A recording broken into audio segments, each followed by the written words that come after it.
The floorboard in my old room used to hide childhood secrets, notes, candy, scraps of dreams. This time it hid nothing, just air when envelope should have been. 15,950 gone. The money I'd saved for my sister's graduation had vanished. I sat there, dust on my hands, heartbeat steady, not a single tear. Outside my door came the sound of heels and rustling shopping bags. She was humming. She thought I'd break down, fall apart, maybe beg her to explain. Instead, I sat the board back, stood up slowly and smiled. She had no idea what was coming next. The Wilston house always looked calm from outside. Fresh white paint, trimmed hedges, the kind of place that smelt like laundry soap and Sunday dinners. Inside, calm was an act. My parents built our lives on work and structure. Dad running production lines, Mom grading papers at the kitchen table until midnight. We weren't rich, just steady, steady enough that I learnt to earn what I wanted, while my sister learnt she could ask for it. Tiffany was born 4 years after me, the miracle baby who arrived when Dad got promoted and Mum finally had summers off. From day one she sparkled. Dimples, blue eyes, that voice that could turn phases into a command. Everyone adored her. Teachers, neighbours, even the mailman remembered her birthday. When I tried to say no, I was a serious one. When she cried, the world rearranged itself to make her happy. By high school, our differences had become rules. I worked part-time at grocery stores, stacking cans after school. Tiffany joined cheerleading and came home with ribbons. When I asked for a used laptop, Dad told me to save up. When she wanted a new phone, it appeared before the weekend. It wasn't jealousy, not really. It was gravity. Everything in our house orbited around Tiffany. Years later, when Dad's company downsized and Mum picked up tutoring to cover the bills, I thought maybe things would balance out. They didn't. Tiffany's tuition came due right around when money ran thin. I remember Mom whispering late at one night, "We'll make it work, we always do." But we met me. I just landed a solid job in Boston tech. Long hours, good pay, no time for anything else. When Dad called about tuition, I didn't hesitate. "I'll cover it," I said, even though it meant draining part of my savings. 15,950, a concrete number that represented every side project, every skipped vacation, every time I told myself, "You're fine, you don't need much." I kept the cash close, literally inside my old room, beneath the same floorboard that once hid childhood treasures. It felt symbolic somehow. Money meant to secure your future, resting where I once kept my own. The day I tucked that envelope under the wood, Tiffany hugged me tighter than she had in years. "You're the best," she said. I believed her. For a while, everything felt normal. Family dinners, laughter, her promises to do better. But normal was an illusion, and illusions always crack under pressure. 3 days before Tiffany's tuition payment was due, I left for a short trip work to Seattle. Just a routine conference, back Sunday night. Before I left, I reminded her, "We'll go to campus Monday, pay it together." She nodded, smiling through a meanful of coffee. "Don't worry, I got everything ready." When I came home, the house felt off. Too quiet, too clean. Mum and Dad were already asleep, but faint perfume lingered down the hall, expensive and unfamiliar. I brushed it off. The next morning, sunlight sliced through the blinds. As I kneeled by that old floorboard, my hands reached for the envelope, too light. I opened it and froze, empty. For a moment the world went still, just the hum of a fridge, the drip of the faucet. I checked everything, drawers, desk, closet. Nothing, no sign of a break-in. My laptop, jewellery, even an old watch sat untouched. But the money, 15,950 in cash, was gone. Logic kicked in sharp and cold. Who had access? Only family. My parents would never. That left one name. Still, I needed proof. I headed for the bathroom to clear my head, but something in the trash caught my eye. Crumpled receipts. Nordstorm, sashes, the total blurred together. Designer shopping sprees dated the same 3 days. 3 days I was away. I stared at them for a long time, pulse steady, jaw locked.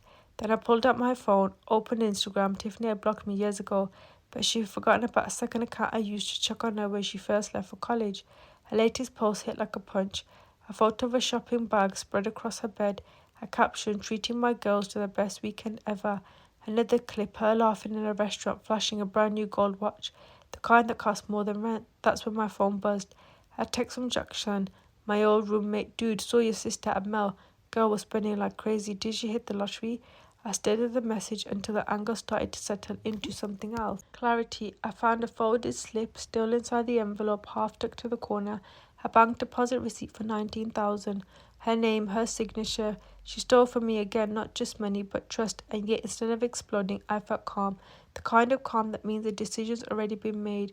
I knew she'd walk in soon, expecting the same old pattern. Me discovering her crying, me fixing it. But not this time. This time, the silence would be my weapon. The front door slammed just after 2. keys clattering in a electric bowl by the entryway.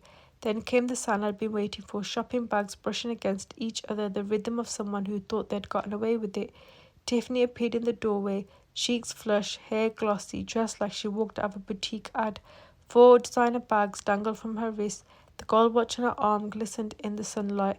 "Oh, hey," she stammered. "Thought you were still in Seattle." "Wrapped up earlier," said voice even. "Productive trip, cool, cool." Her laugh was nervously thin. "How was the weather?" "Surprisingly nice," I replied, closing my laptop slowly. "Looks like you've been busy too." She glanced down at the bags and tried to smile. "End of season sales, you know, bargains, right?"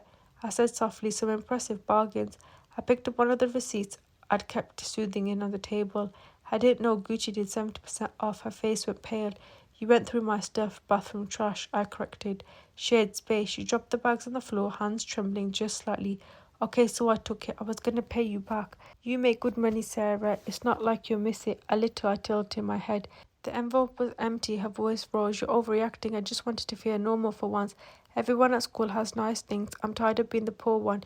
"You weren't poor," I said quietly. "You were helped. There's a difference." Her eyes shimmered with tears. Real or rehearsed, I couldn't tell. "Please don't tell Mom and Dad. They're gonna kill me.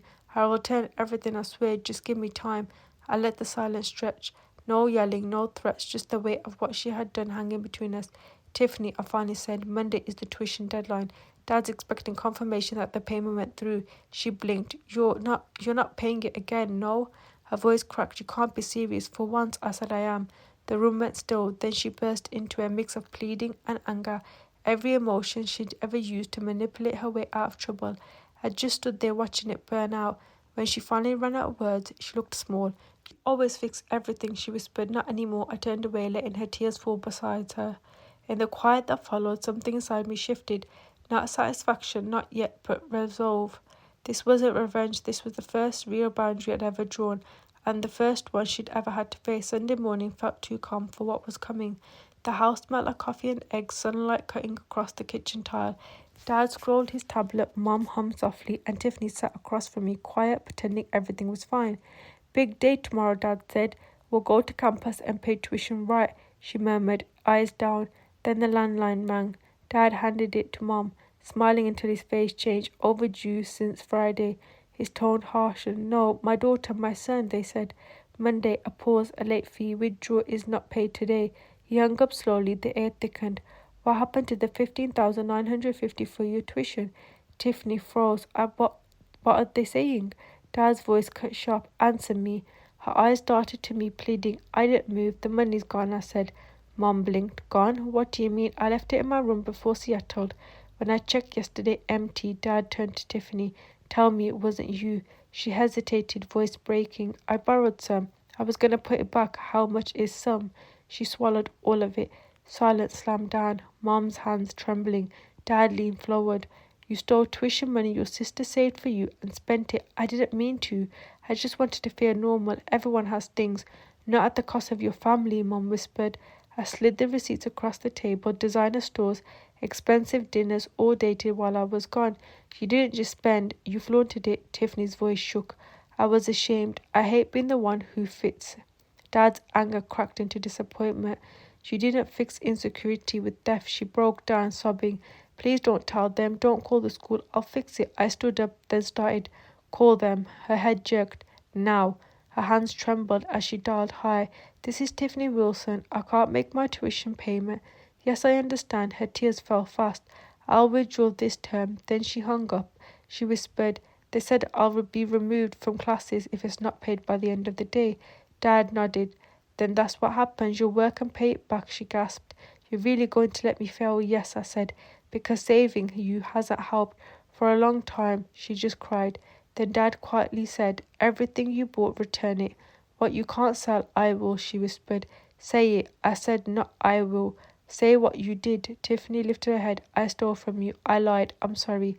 Mom's voice was tired but gentle. "Sorry is not the start. It's not the fix either." That afternoon we drove from store to store. Tiffany's apologies quietly grew each time. Then she faced another cashier. She returned worked, others didn't. By dusk we'd barely recovered a fraction of the money. At home she placed the gold watch, the last symbol of esprit, on the counter. "They can't take it back," she said softly. "I'll sell it." Dad nodded. "Good." That tomorrow you'll find a job. She hesitated, searching my face. You're not going to help me, are you? I met her eyes. I already did. She just didn't see it that night. She slipped a note under my door. I know you're angry. You should be, but I'll make it right. Inside was $60, her first repayment from selling concert tickets. I stared at it for a long time.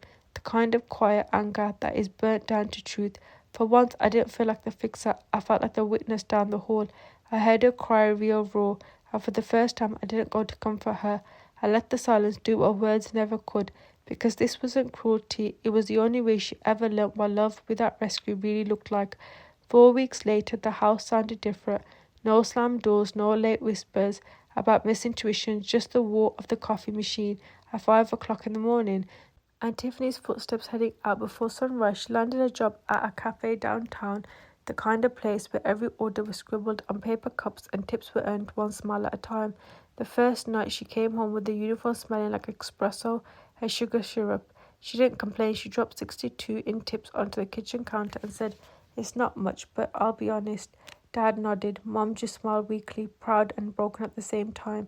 Every Saturday, Tiffany handed me an envelope with whatever she had managed.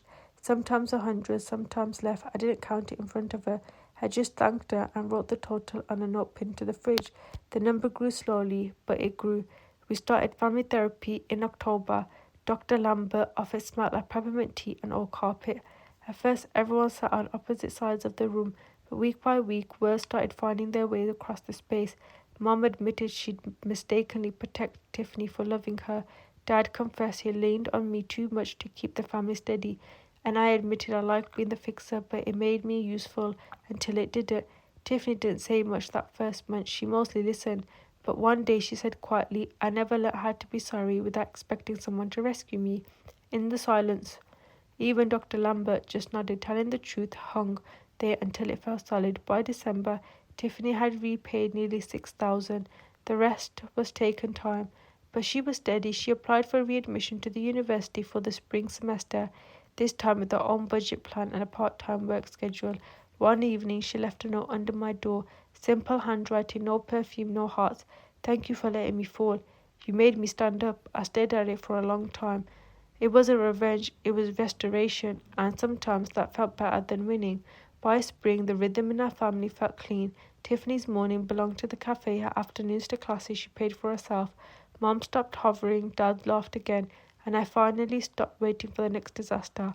On a Sunday night in March, she handed me one last envelope, her biggest repayment yet, and a small gift bag. Inside was a framed photo of us as kids, muddy and grinning, arms around each other. The note beneath it read, "Thank you for not saving me. You taught me how to save myself." I placed it on my desk beneath the old floorboard I'd kept as a reminder, not of loss, but of the boundaries that changed everything. Sometimes love isn't the hand that catches you. It's the silence that lets you fall just far enough to learn how to climb. If you've ever had to make that hard choice, help or let go, tell me in the comments. Hit like if you believe in tough love that heals instead of hurt.